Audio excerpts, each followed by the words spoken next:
Ministros do STF propõem ao presidente Temer desvinculação dos seus salários com o restante do funcionalismo. Operação do Ministério da Segurança Pública prende mais de 1.000 pessoas suspeitas de homicídios.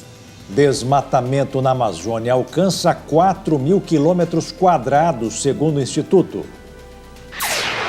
Exército atribui fracassos da intervenção no Rio à falta de empenho de outros setores do governo.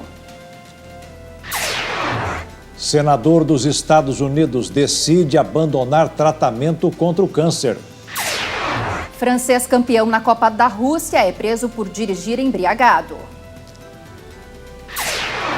Isaquias Queiroz conquista a primeira medalha de ouro para o Brasil no Mundial de Canoagem. Plantas alimentícias não convencionais são nutritivas e boas fontes de renda. Agora no Jornal das 22.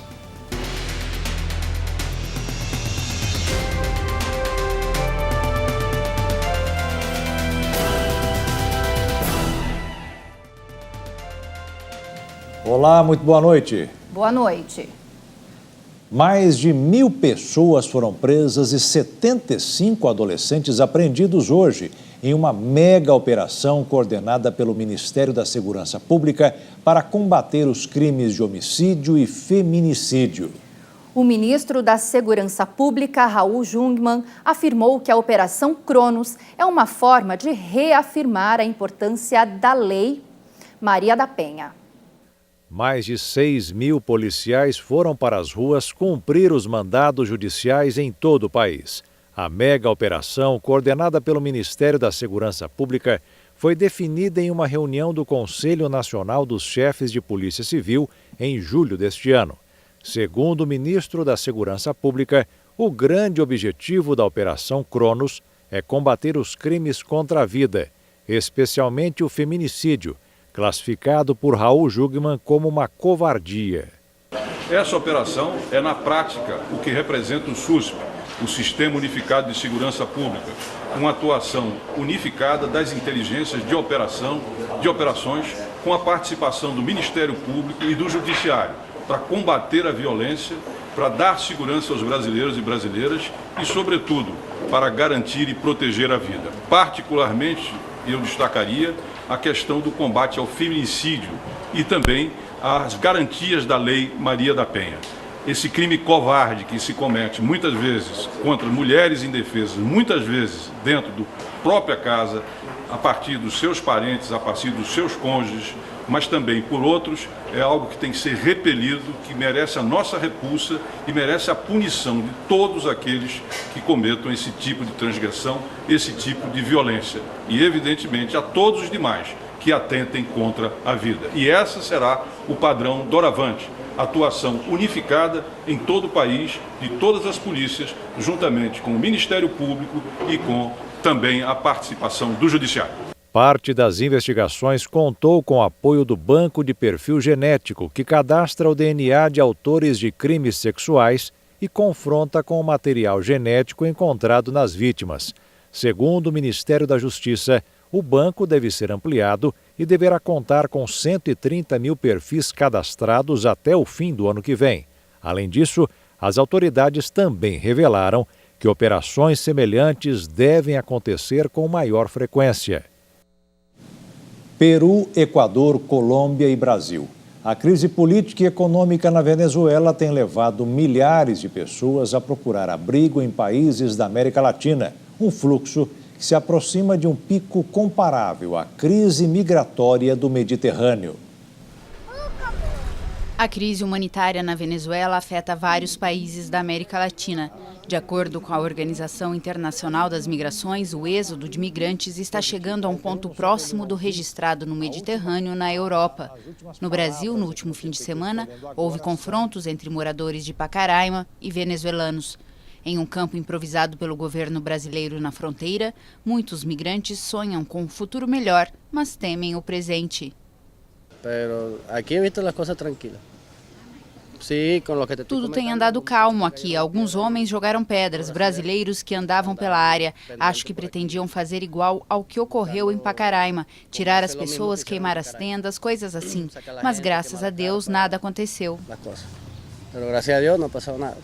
Y bueno, las dificultades, son fuertes porque estamos en la rua. As dificuldades são muitas porque estamos nas ruas, vivemos nelas. Tudo piora por causa das crianças. Temos de encontrar sempre coisas para eles comerem, para a gente comer. Para que eles possam comer, nós podemos comer. A Organização Internacional para as Migrações diz que mais de 1.600.000 pessoas deixaram a Venezuela desde 2015. O país vive uma hiperinflação e sofre com a escassez de alimentos e remédios. O presidente Michel Temer se reuniu na noite desta quinta-feira com os ministros Dias Toffoli e Luiz Fux, do STF, para discutir a proposta de reajuste de 16,38% no salário dos magistrados.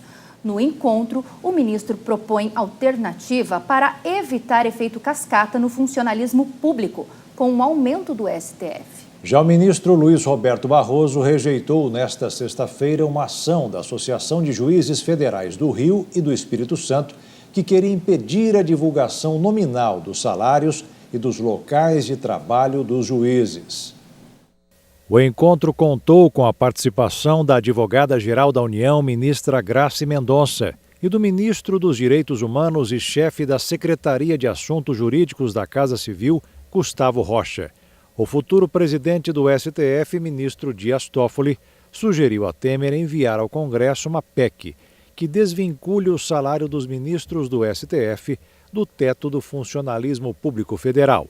Toffoli assumirá a presidência do tribunal em setembro e Fux será o vice. Se Temer aceitar a sugestão e o Congresso aprovar, os salários dos ministros poderiam ser reajustados sem que isso provocasse o chamado efeito cascata, com aumentos automáticos para as demais categorias de servidores.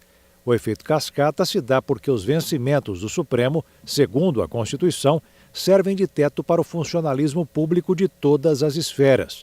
Muitos servidores do Executivo, Legislativo e Judiciário sofrem por corte no salário por causa dessa regra, o chamado abate-teto. Com o aumento no STF, os funcionários que ganham mais que o ministro do tribunal, em razão do acúmulo de benefícios, por exemplo, passariam a ter um corte menor. O salário dos ministros atualmente é de R$ 33.700 e poderá ultrapassar os R$ 39.000 a partir do ano que vem. Se aprovado do jeito que está, o aumento provocará impacto nos três poderes, uma vez que a remuneração dos ministros serve como base para o cálculo de outros vencimentos. De acordo com a Secretaria-Geral do STF, o impacto da proposta é de R$ 2.870.000 para o STF em 2019. A inclusão do reajuste foi decidida em uma sessão do Supremo e foi enviada ao Ministério do Planejamento, que é a pasta responsável por compor o orçamento dos três poderes, que será analisado pelo Congresso. O governo tem até o dia 31 de agosto para enviar ao Congresso o projeto de lei que estabelece o orçamento da União para o ano que vem. Os ministros do STF também colocaram à mesa a questão do pagamento do auxílio moradia, que é de R$ 4.500 mensais, dos quais magistrados e procuradores prometem abrir mão se receberem salários maiores. Na reunião ficou acertado que técnicos do Executivo e do Judiciário se reunirão para discutir o assunto. Recentemente, o presidente Temer chegou a sinalizar que pode barrar o reajuste, caso o aumento seja aprovado pelo Congresso do jeito que está, para evitar o efeito cascata no funcionalismo. Já o ministro Luiz Roberto Barroso negou um pedido da Associação dos Juízes Federais do Rio e Espírito Santo, que queria desobrigar o Tribunal Regional Federal da 2ª Região a divulgar nominalmente os salários de seus servidores. Ao entrar com uma ação no STF, a associação alegou que agia em defesa das garantias fundamentais de privacidade e intimidade de seus associados. Para Barroso, é legítima a determinação do Conselho Nacional de Justiça de dar publicidade na internet às remunerações de todos os membros do Poder Judiciário, sejam eles servidores ativos, inativos, pensionistas e colaboradores. Na avaliação do ministro, A determinação do CNJ promove a transparência e as informações divulgadas são de interesse coletivo e geral, já que os magistrados federais são agentes públicos. A entidade alegava a defesa da intimidade, privacidade e imagem de seus associados. Para Barroso, as informações são de caráter estatal e decorrem da natureza pública do cargo. Dor de cabeça deveria ser tratada como um assunto de saúde pública, um caso de emergência. De cada 10 brasileiros, pelo menos 9 sabem como dói essa disfunção. E mesmo sem saber o que provocou a dor, tomam um comprimido e seguem em frente. Mas isso é mais perigoso do que parece. A Vera Lúcia é um exemplo do comportamento de quem sofre com dores de cabeça. São várias durante a semana. E quando não passa sozinha, vai embora junto com o analgésico. É simples. Acontece às vezes de eu acordar 5 horas da manhã com a cabeça doendo. Às vezes eu nem tomo nada, porque como eu já tenho tantas dores de cabeça, então às vezes eu prefiro não tomar para você não ficar tão dependente de remédio. Então aí você levanta, toma um banho, toma café, faz umas coisas. Para umas 7, 8 horas da manhã, pronto, já acabou, você não tem mais dor nenhuma, enfim, você está ótima, né? Você segue o dia. Mas tem dia que as dores são muito fortes e muito duradoura, as crises. Às vezes acontece crises também de você ter 2 dias de dor intensa, 3 dias. E olha que a dor é intensa, não dá nem para sair da cama. Claridade? Nem pensar. E já faz alguns anos que ela vai a médicos e faz exames para descobrir a causa de tantas dores. Mas até agora nada. A solução continua sendo a do remédio que qualquer um pode comprar na farmácia sem receita. Já fiz alguns exames mais detalhados, para ver se tem algum tumor no cérebro, alguma coisa assim, então isso eu não tenho. Mas não conseguiu fechar. É um quadro de enxaqueca desencadeado porque você comeu isso ou você fez isso, né? Mas ela não é a única, não. Uma pesquisa do Ibope revelou que 95% dos brasileiros já tiveram dor de cabeça pelo menos uma vez na vida. Já tive. Agora não tem mais. Eu acho que muito ligado ao período pré-menstrual. Várias vezes, né? Tem enxaqueca, né? Eu acho que era alguma coisa de menopausa. Toma aquele remédio normal mesmo, um anador, analgésico mesmo, essas coisas. Essa neurologista, que é especialista no assunto, acredita que esse já é um problema de saúde pública. Isso que a gente está vendo é alarmante, 95% com dor de cabeça. Essas pessoas não vão tratando, não estão prevenindo. Como prevenir, que foi uma das perguntas que você me fez? Tratando. Essas pessoas não estão tratando, provavelmente estão usando analgésico, achando que estão tratando a crise, estão só tratando a crise, não estão tratando essa doença, então aí prolongando um tratamento e estão deixando isso aí evoluir e esse dado provavelmente vai ficar cada vez maior. E existem vários mitos, como de certos tipos de alimentos que agravam o problema. E ela confirma, é mito. Algumas pessoas acreditam que alguns alimentos desencadeiam a dor. Não é verdade. Quem tem a dor pode piorar, principalmente, sim, a gente sabe hoje em dia que o café piora muito a dor de cabeça, isso a gente sabe bastante, mas não é só isso, tá? Não é só isso. A genética é um fator determinante para desencadear a enxaqueca, que pode piorar bastante se for associada a fatores como estresse, jejum prolongado e até mesmo a exposição à luz deste aparelhinho aqui. Os fatores que podem ser gatilhos são os cheiros, o barulho, a luz.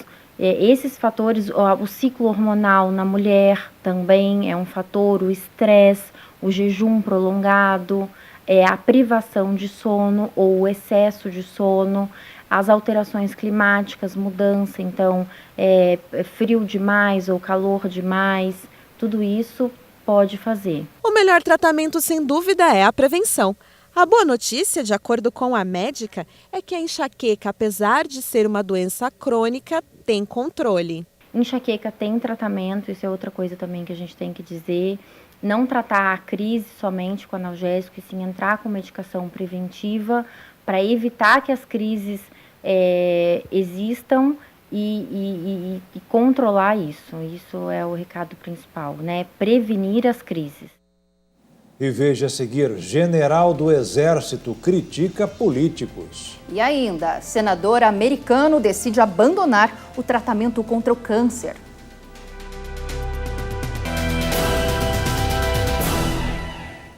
Estamos de volta e dos 35 partidos registrados na Justiça Eleitoral, 22 já receberam os recursos do Fundo de Financiamento de Campanha. E o Tribunal Superior Eleitoral apresentou o tempo previsto para a propaganda no rádio e na televisão de cada um dos 13 candidatos à presidência da República para o primeiro turno das eleições. A propaganda eleitoral gratuita no rádio e na televisão começa na próxima sexta, dia 31, e termina no dia 4 de outubro. Por esses 2 canais de comunicação, a população pode conhecer mais as propostas dos candidatos que disputarão as eleições em outubro. No caso do rádio, serão veiculados 2 blocos de 12 minutos e meio, sempre no início da manhã e na hora do almoço. Na TV, os horários serão 1 da tarde e 8h30 da noite. Na eleição para presidente e para deputado federal, a transmissão será às terças, quintas e sábados. Para governador, deputados estaduais e distritais, às segundas, quartas e sextas. E para senador, a propaganda eleitoral gratuita será também às segundas, quartas e sextas ou sábado. Durante uma audiência pública no Tribunal Superior Eleitoral, foi realizado um sorteio para definição da ordem de veiculação do primeiro dia da propaganda, que serve de parâmetro para os outros dias subsequentes. Ficou assim: Coligação Unidos para Transformar o Brasil, candidata Marina Silva. Partido Patriota, candidato Cabo Daciolo. Partido Democracia Cristã, candidato Eimael. Coligação Essa é a Solução, candidato Henrique Meirelles. Coligação Brasil Soberano, candidato Ciro Gomes. Coligação Vamos Mudar Sem Medo Brasil, candidato Guilherme Boulos.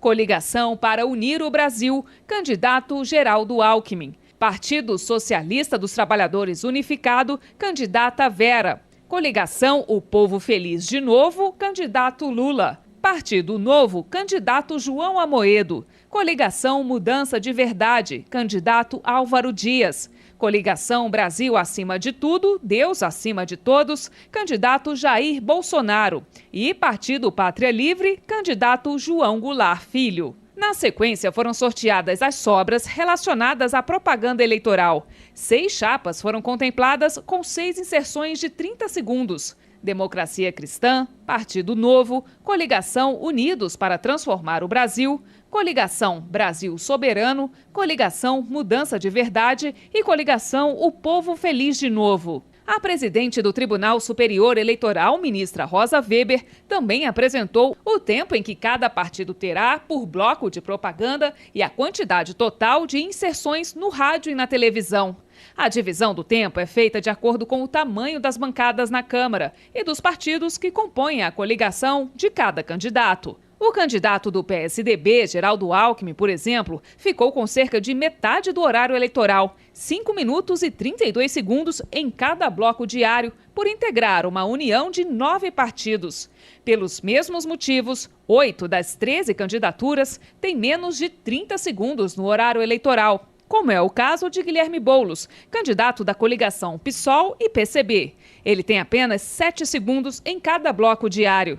A candidata Vera Lúcia, do PSTU, tem apenas 5 segundos. Mas essa divisão do tempo de TV e das inserções ainda pode ser alvo de questionamentos pelos partidos, candidatos e coligações. E só passa a vigorar quando o plano de mídia das eleições de 2018 for aprovado no plenário do Tribunal Superior Eleitoral.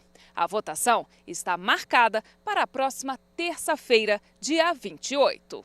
E já está disponível no site do TSE a tabela que mostra a distribuição do valor de R$ 1 bilhão e 700 milhões de reais do Fundo Especial de Financiamento de Campanha, que serão transferidos aos diretórios nacionais dos partidos políticos com registro na Justiça Eleitoral. Dos 35 partidos registrados, 22 já receberam os recursos. São eles: DEM, Avante, PRB, PROS, PSC, PT, PTC, MDB, PATRI, PHS, PMN, POD, PPS, PR, PRP, PRTB, PSD, PSDB, PSL, PSOL, PV e SD. Outras 12 legendas estão aptas a receber os valores nos próximos dias. PSTU, PDT, PMB, PP, PTB, Rede, PCB, PCdoB, DC, PCO, PPL e PSB. O Partido Novo é o único que não vai receber recursos do fundo eleitoral. A legenda decidiu abrir mão do valor. Os recursos do fundo de campanha que não forem utilizados pelos partidos políticos ou então não repassados pelo TSE aos partidos políticos, ao final do ano serão devolvidos ao Tesouro Nacional, que é a origem do recurso. O Fundo Especial de Financiamento de Campanha foi criado no ano passado, depois da proibição de doações por parte de pessoas jurídicas. A cada 72 horas, os partidos e candidatos são obrigados a apresentar relatórios financeiros à Justiça Eleitoral. Mediante essas informações, a Justiça Eleitoral já faz a análise com base de dados do governo federal para verificar, entre outras, a capacidade do doador no aporte das doações ou mesmo a capacidade das empresas na entrega dos produtos ou serviços contratados por campanhas. O comandante do Exército, general Eduardo Vilas Boas, fez duras críticas à falta de ações do poder público para coibir a violência. O discurso do general foi lido por um oficial diante do presidente Michel Temer, durante a cerimônia em comemoração ao Dia do Soldado em Brasília. As críticas do comandante do Exército foram direcionadas ao governo do Rio e a prefeituras de cidades fluminenses. Mesmo com a intervenção federal, o general diz que o poder público local se empenhou muito pouco para promover medidas capazes de modificar os baixos índices de desenvolvimento humano, o que, para ele, mantém um ambiente propício à proliferação da violência. Passados 6 meses, apesar do trabalho intenso de seus responsáveis, da aprovação do povo e de estatísticas que demonstram a diminuição dos níveis de criminalidade, o componente militar é, aparentemente, o único a engajar-se na missão. Exigem-se soluções de curto prazo. Contudo, nenhum outro setor dos governos empenhou-se, com base em medidas socioeconômicas, para modificar os baixos índices de desenvolvimento humano, o que mantém o ambiente propício à proliferação da violência. O general também afirma que a sociedade ainda considera natural a morte de 63 mil pessoas por ano, número de vítimas de homicídios em 2017. Apesar de admitirmos que as leis vigentes devem ser modificadas com urgência, continuamos a proceder com naturalidade em face da barbárie de perder mais de 63 mil vidas por ano. O general reclamou da repercussão restrita das mortes de 3 militares do Exército, atingidos por tiros durante a operação em favelas na zona norte do Rio. Há 4 dias, durante operações no Rio de Janeiro, perdemos o cabo Fabiano Oliveira Santos e o soldado Marcos Vinícius Viana Ribeiro, ambos do 2º Batalhão de Infantaria Motorizado, além do soldado João Victor da Silva, do 25º Batalhão de Infantaria Paraquedista. Suas mortes tiveram repercussão restrita, que nem de longe atingiram a indignação ou a consternação condizentes com os heróis que honraram seus compromissos de defender a pátria e proteger a sociedade. E o componente político também esteve presente no discurso. O espírito pacificador de Caxias, mais do que nunca, faz-se necessário ao Brasil. Vivenciamos uma era de conflitos e incertezas, na qual individualismos se exacerbaram e o bem comum foi relegado a segundo plano. Perdemos a disciplina social, a noção de autoridade e o respeito às tradições e aos valores, o que nos tornou uma sociedade ideologizada, intolerante e fragmentada. Estamos nos infelicitando, diminuindo nossa autoestima e alterando nossa identidade. Somos um grande país que não consegue vislumbrar projeto para seu futuro, nem, tampouco, identificar qual o papel a exercer no concerto das nações. É chegada a hora de dizer basta ao diversionismo, a radicalização retrógrada e a fragmentação social. É preciso que busquemos a união, com espírito público, sacrifício e ética. O Brasil tem pressa para reencontrar sua identidade. Que as inúmeras virtudes do Duque de Ferro nos sirvam de inspiração.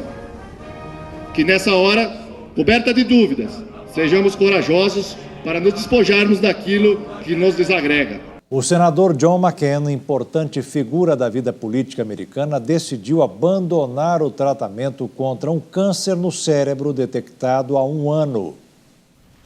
A família do senador John McCain anunciou nesta sexta-feira que o republicano decidiu interromper o tratamento de um câncer no cérebro. Ele era tratado desde julho de 2017 de glioblastoma, uma forma agressiva da doença com baixa taxa de sobrevida. O texto não informa sobre o atual estado de saúde do congressista, mas o abandono do tratamento significa que o paciente perdeu toda a esperança de cura. De acordo com um especialista em tumores cerebrais consultado pela AFP, ao desistir da medicação, um paciente nestes casos costuma ter poucas semanas de vida. McCain, um herói da Guerra do Vietnã, é senador pelo estado do Arizona e disputou as primárias para uma indicação à disputa presidencial em 2000, perdendo para George W. Bush. O republicano não renunciou ao Senado, mas não comparecia às sessões desde dezembro de 2017. Apenas algumas fotos em sua casa ou passeando foram publicadas desde seu diagnóstico. E veja a seguir, a Caixa anuncia redução dos juros para a compra da casa própria. E ainda, Instituto aponta que desmatamento na Amazônia volta a aumentar. O empresário Jacob Barata Filho, conhecido como o Rei do Ônibus, e Lelis Teixeira, ex-presidente da Federação das Empresas de Transportes do Rio de Janeiro, admitiram em depoimento ao juiz Marcelo Bretas a existência do que os procuradores da Lava Jato chamam de caixinha da FETranspor. Segundo os delatores, o esquema arrecadava até 6 milhões de reais por mês para pagar vantagens indevidas a políticos. De acordo com o depoimento de Jacob Barata Filho, o esquema começou há 20 anos e, segundo o réu, beneficiou o presidente afastado da Assembleia Legislativa do Rio de Janeiro, Jorge Pisciani, que teria recebido a caixinha por 5 anos. Lelis Teixeira também confirmou pela primeira vez a existência da caixinha da FETranspor, mas disse que não participava das negociações. Ex-presidente da entidade, ele disse que era técnico, mas soube da existência das vantagens indevidas pelos deputados estaduais Jorge Pisciani e Paulo Melo. Lelis garantiu também que outro deputado, Edson Albertassi, recebeu as vantagens através de rádios de sua família no interior. No depoimento, Barata Filho também afirmou que o fluxo de Caixa 2 se aprofundou na última década, com a bilhetagem eletrônica, e disse ainda que a empresa que administra o maquinário cobrava 3,5% dos valores das passagens para a manutenção do sistema, sendo que 1% era trocado por dinheiro em espécie e redistribuído para políticos. A Operação Cadeia Velha apura o uso da presidência da Alerj para a prática de corrupção, associação criminosa, lavagem de dinheiro e evasão de divisas. Segundo o Ministério Público Federal, a organização atua desde o início da década de 1990. Em nota, a defesa de Jorge Pisciani afirma que o depoimento do empresário levanta apenas suposições de alguém que quer fazer delação sem provas. A defesa de Edson Albertassi afirmou que os contratos da FETranspor com as rádios da família dele seguiram os padrões e tabelas comerciais para a veiculação de publicidade. Segundo a nota, todas as inserções contratadas foram feitas. A defesa afirma ainda que toda a documentação relacionada ao assunto já foi apresentada à Justiça. A defesa de Paulo Melo não quis se pronunciar. O desmatamento na Amazônia volta a aumentar. Entre agosto de 2017 e julho deste ano, as derrubadas aumentaram 39% em relação ao período anterior. O desmatamento na Amazônia chegou a quase 4.000 quilômetros quadrados, segundo dados do Amazon, o instituto que monitora a Amazônia. A área desmatada é equivalente a 13 vezes o tamanho da cidade de Belo Horizonte. A taxa voltou a crescer depois de uma redução de 20%. Os estados do Pará, Mato Grosso e Amazonas concentraram quase todo o desmatamento na Amazônia. A destruição foi maior em áreas privadas, depois em assentamentos e unidades de conservação. O Imazon afirma que a pecuária foi responsável por mais de 60% da perda da vegetação nativa. Os ambientalistas também calcularam outra forma de desmatamento, a chamada degradação florestal, que é provocada especificamente por pequenas queimadas e pela extração seletiva de madeira. Esse tipo de derrubada aumentou 220%. O Ministério do Meio Ambiente informou que desconhece os números do Imazon e que vai divulgar os dados oficiais do desmatamento até o fim desse ano. A Caixa Econômica Federal anunciou uma redução nos juros cobrados para a compra da casa própria. Veja essas e outras notícias nos destaques da economia. Segundo o Banco Público, a redução de juros foi até 0,5 ponto percentual, dependendo da modalidade de financiamento. As taxas mínimas são de 8,75% no caso de imóveis dentro do sistema financeiro de habitação e 9,5% para imóveis enquadrados no sistema de financiamento imobiliário.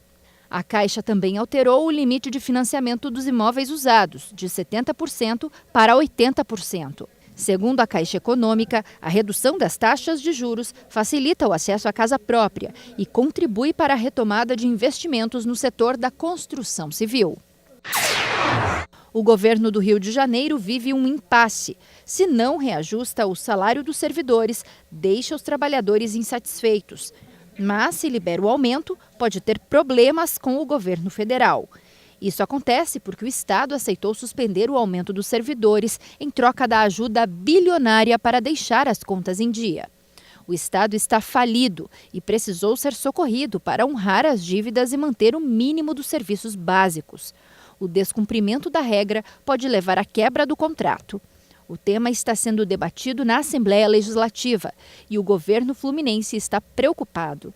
Nesta semana, a Alerj derrubou vetos do governador Luiz Fernando Pezão a projetos que reajustavam os salários dos servidores do Poder Judiciário, do Ministério Público e da Defensoria Pública. A polêmica deve ter novos capítulos na próxima semana. E muitos brasileiros já estão fazendo a contagem regressiva para receber a primeira parcela do 13º salário. Aposentados e pensionistas do INSS vão colocar esse dinheiro no bolso já na próxima segunda-feira. 30 milhões de pessoas têm esse direito. Segundo o governo, a antecipação do pagamento deverá injetar 21 bilhões de reais na economia nos meses de agosto e setembro. No mercado financeiro, o dólar fechou em queda nesta sexta-feira. A moeda norte-americana caiu 0,45% e encerrou o dia cotada a R$ 4,104 na venda. Faltando apenas 7 dias para encerrar a campanha de vacinação contra o sarampo e a paralisia infantil, a Secretaria de Saúde de São Paulo vai começar a buscar em casa as crianças que ainda não foram imunizadas. A ação é realizada por causa da baixa procura pela vacina. Até agora, cerca de 60% do público-alvo recebeu a vacina. Por conta da baixa adesão, agentes municipais de saúde vão fazer buscas em casas por crianças que ainda não foram imunizadas. O objetivo é alertar pais e responsáveis para procurarem um posto de unidade básica de saúde mais próximo. A ação faz parte de mais um dia D que vai acontecer neste sábado. A campanha de vacinação contra o sarampo e a poliomielite termina no dia 31 desse mês. A meta é vacinar 95% das crianças de 1 ano a 5 anos incompletos. De São Paulo, Jonathan Alcalá. E a seguir você vai conhecer um curso sobre o manejo de plantas alimentícias não convencionais. E ainda, a música Sem Fronteiras, com uma orquestra formada por imigrantes e refugiados.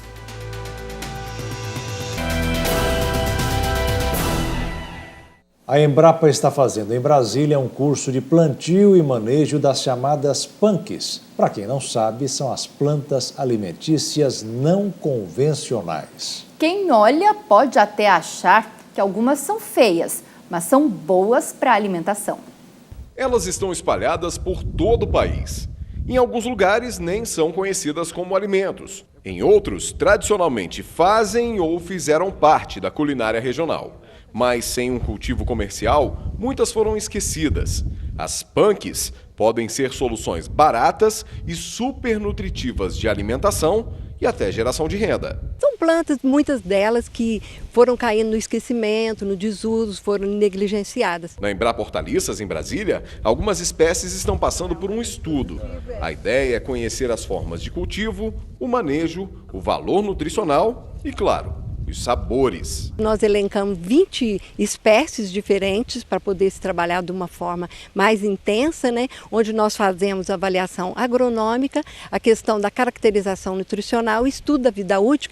Nada mais é o tempo que essa hortaliça vai permanecer própria para um consumo ou para um mercado, em comercialização, ficar numa gôndola de um supermercado. Elas estão plantadas em meio hectare de área. São as mais diversas espécies de hortaliças não convencionais. Talvez você até tenha alguma dessas no seu quintal e nem saiba que são alimentos. Cará do ar, Ora pronobis, Major Gomes, muricato, araruta, jambu, peixinho, vinagreira, capuchinhas. Todas são espécies relativamente conhecidas em várias regiões do país. O que nem todo mundo sabe é que elas podem e devem ser consumidas. O segredo está em como é o preparo de cada uma delas. Entre todas as espécies, a que mais chamou a minha atenção foi a capuchinha, principalmente porque ela foge do nosso conceito habitual de alimento. É uma flor, é muito bonita por sinal, e que apresenta uma grande variedade de cores. E ela pode ser consumida assim, in natura. Basta colher e comer. E o sabor é bem característico. E pode se consumir desde a folha, que pode tranquilamente substituir o agrião, porque ela tem aquele sabor do agrião, né? Aquela picância, a flor e também o frutinho, a semente verde, que é chamado de falsa alcaparra quando se faz uma conserva dessas sementes verdes, né? Então, ela é extremamente nutritiva. As flores, elas são ricas em carotenoides, sobretudo em luteína, que é um carotenoide muito importante para a saúde da nossa visão. O estudo incentivou o lançamento de folders, mostrando as punks mais conhecidas, além da forma usual de alimentação e até dicas de receitas. Trazer esse conhecimento até o grande público é o desafio. E o segredo para o consumidor é experimentar e quebrar os tabus alimentares. Agora vamos para o mundo dos milionários. O mercado de alto luxo carrega a fama de ser imune a crises. E quando as empresas desse segmento apresentam as novidades, essa teoria parece se confirmar. A montadora Bugatti mostrou hoje detalhes de um novo carro que será produzido pela companhia. Serão apenas 40 unidades pela bagatela de 5 milhões de euros. E acredite, todas as unidades já foram vendidas. O design impressiona. O motor tem 1.500 cavalos de potência e a velocidade máxima é de 380 km por hora. O Bugatti Divo foi apresentado ao público nesta sexta-feira nos Estados Unidos. O super esportivo é voltado para um público bem restrito e endinheirado. Serão produzidas apenas 40 unidades, todas de forma artesanal. O custo é de 5 milhões de euros, o equivalente a 24 milhões de reais. E acredite, apesar do preço elevado, a fabricante francesa já vendeu todos os veículos anunciados. É um sinal que o mercado de alto luxo continua acelerando para espantar a crise econômica.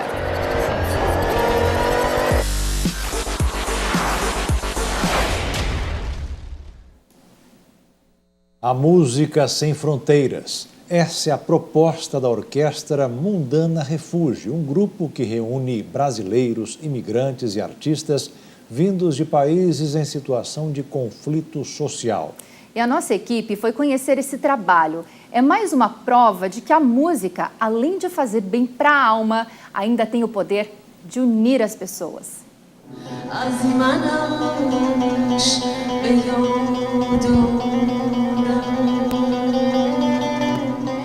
A melodia tem uma ponta de melancolia, saudade de uma terra distante.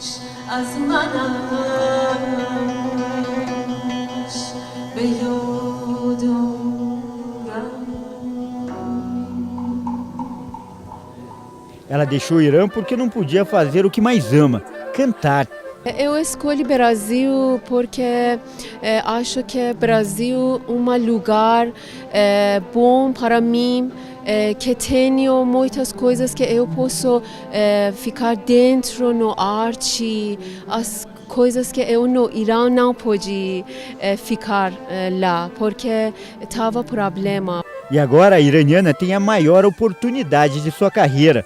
Ela faz parte da Orquestra Mundana Refuge, que é formada por brasileiros e refugiados que vivem no Brasil. Aqui também estão músicos de Guiné, da Palestina, do Congo, entre outros países. Eles apresentam músicas típicas, além de composições próprias.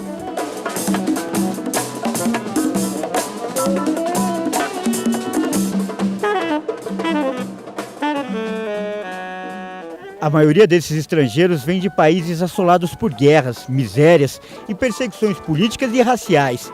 No Brasil, o desafio é começar uma vida nova. E a música ajuda muito nessa adaptação.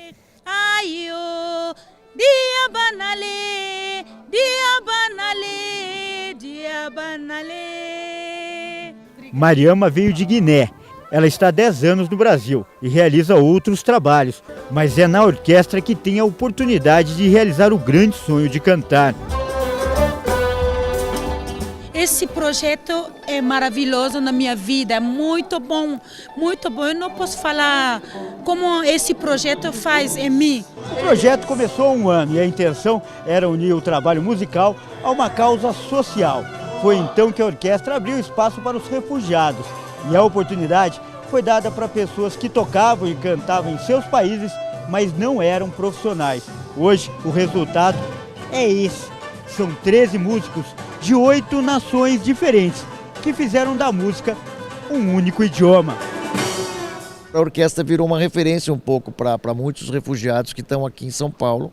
Claro que a gente não pode incorporar todos, mas o objetivo da orquestra é que ela sirva de estímulo para que se formem outros grupos, enfim. E essa união também se refletiu na música. A orquestra conta com instrumentos pouco conhecidos no Brasil e que foram trazidos pelos refugiados, como o canum, uma mesa de cordas.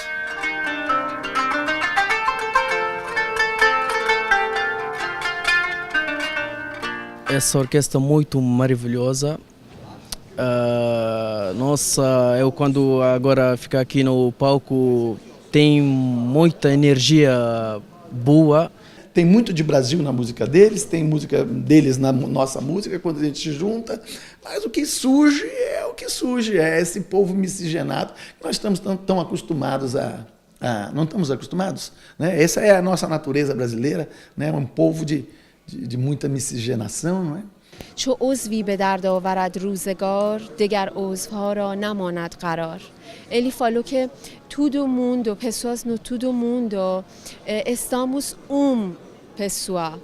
Então precisa que ajuda para esse corpo, corpo não é separado, nós todos juntos, nós é igual, não é diferente. Então precisa que ajuda para todos, nós não é diferente. E quando eles estão no palco tocando e cantando, não há fronteiras. Os refugiados se sentem em casa de novo.